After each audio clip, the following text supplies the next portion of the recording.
নমস্কার বন্ধুরা, আরও একটা নতুন রেসিপির ভিডিওতে আপনাদের সবাইকে স্বাগত। আজকে একটা পিঠের রেসিপি শেয়ার করব, যেটা বানানো ভীষণ সহজ। যারা কোনোদিনও আগে পিঠে বানাননি তারাও খুব সহজেই বানিয়ে নিতে পারবেন। আর রসে ভরা, আর খুব কম উপকরণে কম সময়ে বানিয়ে নিতে পারবেন।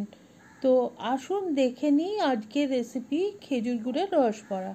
এজন্যে কলাই ডাল আমি ভিজিয়ে রেখেছিলাম আগের দিন, ভালো করে ধুয়ে ভিজিয়ে দিয়েছিলাম। আর এখন 8 ঘন্টা বাদে জলটা ভালো করে ঝরিয়ে নিচ্ছি। এখানে বিউলি কলাইয়ের ডাল নিয়েছি আমি। আর জল ভালো করে ঝরিয়ে নেওয়ার পরে আমি এটাকে খুব মিহি করে বেটে নেব।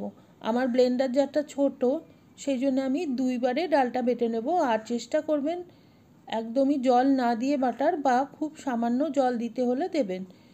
মিহি করে বাটা হবে, কিন্তু জলটা বেশি দিলে বড়াটা পরে তৈরি করতে অসুবিধে হবে। তো আমি 2 বারে ডালটা বেটে নিয়েছি। আর দেখুন, সামান্য একটুখানি জল দিয়ে বেটেছি। আর এখন খুব ভালো করে ফেটিয়ে নেব। রস বাড়ার ভালো হওয়ার প্রথম এবং প্রধান শর্ত হচ্ছে ডালটা ভালো করে ফেটাতে হবে। ফেটাতে ফেটাতে ডালটার কালারটা চেঞ্জ হয়ে একদম সাদাটে হয়ে যাবে। আর আমি মোটামুটিভাবে 10 মিনিটের মতো ফেটিয়ে নিয়েছি। আর এখন 1 চামচ মৌরি দিয়ে আবারও ফেটিয়ে নিচ্ছি। আপনারা চাইলে এই মৌরির বদলে এলাচ গুঁড়োও দিতে পারেন, তবে মৌরি দিলে রসবড়ার ফ্লেভারটা বেশ ভালো হয়। আর আমার ডালটা তৈরি হয়েছে কিনা দেখার জন্য এখন আমি 1 বাটি জলের মধ্যে 1 ফোঁটা ডাল ফেলে দেখছি। দেখুন ডালটা দেওয়া মাত্র কিভাবে জলের উপরে ভেসে উঠছে। এতে করে বোঝা যাচ্ছে যে ডাল ফেটানোটা একদম পারফেক্ট হয়ে গেছে। আমি জল থেকে আবার ডালটা তুলে নিলাম আর আবারও একবার ফেটিয়ে নিচ্ছি। আর ডালটা আমার এখন তৈরি, এটাকে আমি কিছুক্ষণ রেখে দেব। আর তার মধ্যে আমি গুড়টা তৈরি করে নেব। সামান্য একটু জল দিয়ে কিছুটা পাটালি গুড় আমি এখানে গলতে দিয়েছি। আর ভালো করে জাল করে নিচ্ছি যাতে তাড়াতাড়ি পাটালি গুড়টা গলে যায়। আর দিয়ে দিচ্ছি 1.5 চা চামচের মতো মৌরি গুঁড়ো। এইটা সম্পূর্ণ অপশনাল, একটু ভালো গন্ধের জন্য দিয়েছি, না হলে না দিলেও চলবে। এখন দেখুন গুড়টা গলে গেছে। এখন সামান্য একটু লিকুইড খেজুর গুড় আমি এখানে দিয়ে দিচ্ছি। এই পিঠেটা পুরোপুরি খেজুর গুড়ে তৈরি করলে খুবই ভালো হয়, তবে আমার কাছে খেজুর গুড় অনেকটা ছিল না, সেজন্য আমি অল্প একটু পাটালি গুড়ের সাথে খেজুর গুড় মিক্স করে পিঠেটা বানাচ্ছি। আপনারা আপনাদের পছন্দ মতো করতে পারেন, বা এখানে চিনি দিয়ে বানালে চিনির রস করে নিলেও হবে। এইভাবে গুড়টা সামান্য একটুখানি চিপচিপে হলে গ্যাসটা অফ করে দিয়ে আমি রেখে দেবো আর বড়াটা তৈরি করে নেব। চিনি দিয়ে আপনারা এই রস বড়াটা অবশ্যই করে বানাতে পারেন, তবে চিনি দিয়ে তো আমরা সারা বছরই বানিয়ে থাকি। এই শীতের সময় গুড়টা পাওয়া যায়, সেই জন্য চেষ্টা করবেন গুড় দিয়ে বানাবার। খেতে কিন্তু দারুণ ভালো হয়। এখন সাদা তেল গরম করে নিয়েছি কড়াইতে। আর তেলটা ভালোভাবে গরম হয়ে গেলে ছোট ছোট করে বড়াগুলো তৈরি করে নেব। আর বড়াগুলো আমি ছোট ছোট তৈরি করেছি, তার কারণ হচ্ছে রসে ফুলে এটা কিন্তু বেশ ডবল সাইজ হয়ে যাবে। আর আপনারা যদি চান তাহলে এই বড়ার সাইজটা বড়ও করতে পারেন, তাতে করে ভাজার সময়টা একটুখানি বেশি লাগবে। যতগুলো সম্ভব বড়া দিয়ে দিয়েছি।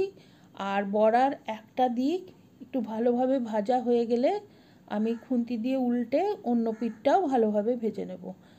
আর আঁচটা কিন্তু এখন লোতে আছে, আর এই ঢিমে আছে। একটু ধৈর্য ধরে বড়াগুলো ভেজে নিতে হবে। আর একদম গোল্ডেন কালারের যখন হয়ে যাবে তখন বড়াগুলোকে আমি তুলে নেব।